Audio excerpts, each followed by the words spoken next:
চাঁদা চেয়েছে দেয়নি, অমনি তাকে পিটিয়ে পিটিয়ে মেরে।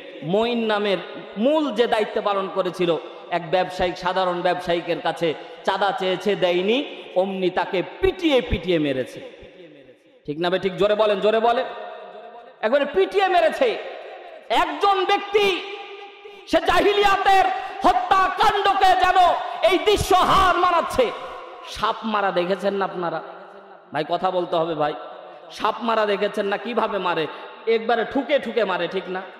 একবারে আপনারা আজকে সার্চ দিয়ে দেখবেন ভাই, একেবারে পাথর উঠাচ্ছে আর মারতেছে। ব্যক্তি একেবারে উলঙ্গ করে দিয়েছে, নাউজুবিল্লাহ, উলঙ্গ করে দিয়ে, শুধু চাঁদা না দেওয়ার কারণে। ভাই আজকে ক্ষমতা নাই, তারপরও তুমি যদি এইরকম করো, তাহলে ক্ষমতায় আসলে তোমরা কি করবা ভাই? তোমরা তো আওয়ামী লীগকে হার মারাবা। কথা বলেন ঠিক না বেঠিক? তোমরা তো আওয়ামী লীগকে হার মারাবা। একটা মানুষকে বিবস্ত্র করে তাকে আবার হত্যা করে তার লাশের পাশে এসে আবার নৃত্য করতেছে। আহা, তো জাহিলিয়াতের মনে হচ্ছে উহুদ যুদ্ধের আমির হামজার হত্যার ঘটনা মনে হচ্ছে যে ভেসে উঠতেছে, ঠিক না? আমির হামজা যখন ইসলামের জন্য উহুদ যুদ্ধে অংশগ্রহণ করেছে, তাকে হত্যা করার জন্য ওয়াসিকে পাঠিয়ে দেওয়া হয়েছে। এই জায়গায় হিন্দা নামের যুবরাজ যে ছিল উতবার সন্তান হিন্দা, তার চাকর ওয়াসিকে বলতেছে, ওয়াসি তুমি যদি আমির হামজাকে হত্যা করতে পারো তাহলে তোমাকে খালাস করে দেওয়া হবে।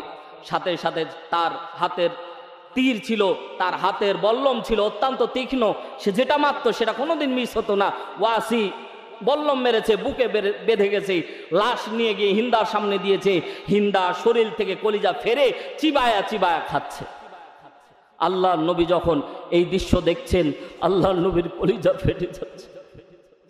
আল্লাহর নবী বলছে, একটা মানুষ কিভাবে একটা মানুষকে মারতে পারে কিন্তু তার কলিজা এভাবে চিবায় চিবায় খেতে পারে না। আল্লাহর নবী এতই কষ্ট পেয়েছিলেন।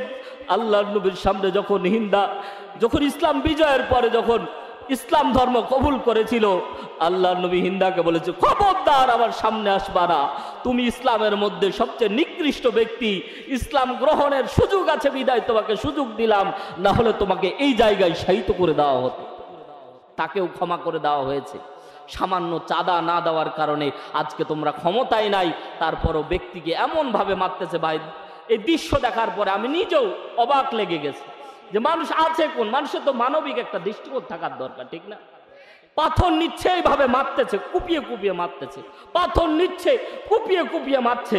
এই যে দৃশ্য দেখেন আপনারা, একটা মানুষ কিভাবে এভাবে মারতে পারে? একটা মানুষ কিভাবে মারতে পারে বলেন তো? পাথর নিচ্ছে, সে ছটফট করতেছে, আত্মনাদ করতেছে, তার আশেপাশে আর কেউ আসতেছে না। তো মানুষ কোন জায়গায় আছে? আপনি নিরাপদ আছে উচিতপুরে, আপনাকে চাঁদার জন্য মারবে আর অন্যরা টাকা টাকা দেখবে আরেক ভাইকে মারবে। এভাবে চাঁদার জন্য, চাঁদাবাজির জন্য আমরা 5 জুলাই স্বাধীনতার বিপ্লব করি নাই।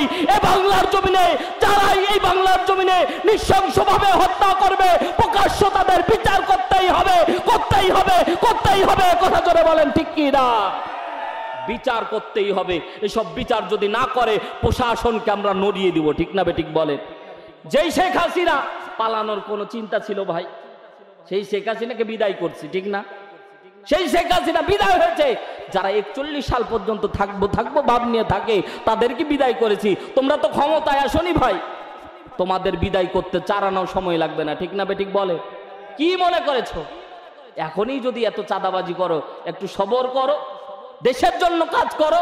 ওই খালি এক শহীদ জিয়া, শহীদ জিয়া যেই নীতির উপরে ছিল, সেই নীতির উপরে সে জনগণের জন্য নিবেদিত প্রাণ ছিল। কথা বলেন ঠিক কিনা?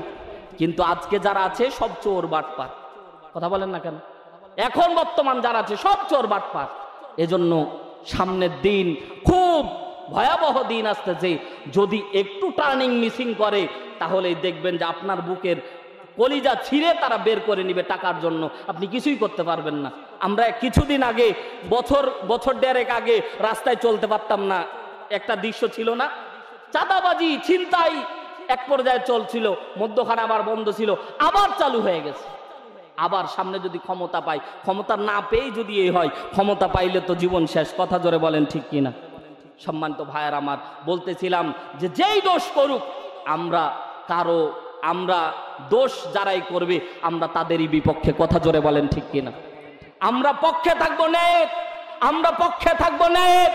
সেই যেই ন্যায়ের প্রতীক নিয়ে আসবে আমরা তার পক্ষে থাকবো। কথা জোরে বলেন ঠিক কিনা? কোরআনের পক্ষে থাকবো, ইসলামের পক্ষে থাকবো। যদি জীবন চলে যায় শাহাদাতি মৃত্যু হবে, ঠিক না বে ঠিক বলে? তাহলে আগামীর দিন কোরআনের দিন, আগামীর বিজয় কোরআনের বিজয়। এজন্য আমাদের যা করার দরকার তাই করতে হবে। কথা জোরে বলেন ঠিক কিনা? এতে করে সামনের ক্ষমতায় যাকে নিয়ে আসবেন হিসাব নিকাশ করে নিয়ে আসতে হবে। কারণ এবারের যে সামনের যে ব্যালট যে যুদ্ধ হবে এটা হচ্ছে চূড়ান্ত। আপনি কেমনে চলবেন এটাই আপনার নীতি নির্ধারণ করে দিবে। আপনার বুকের ছাতি থাকবে না, আপনার বুকের ছাতি রাস্তার মধ্যে, আপনার চোখের সামনে, আপনার সন্তানের সামনে আপনাকে কুপিয়ে মারবে, কেউ টু শব্দ পর্যন্ত করবে না। কথা জোরে বলেন ঠিক কিনা? সম্মানিত ভাইয়ার আমার, এজন্য দুঃখ আর পরিতাপের বিষয় যে আমাদের সমাজটা এখন দুর্নীতি দিয়ে, আমাদের সমাজটা এখন অন্যায় দিয়ে পুরো ভরে গেছে। ভালো কথা বলার লোকের যেন অভাব পড়ে গেছে। কথা জোরে বলেন ঠিক কিনা?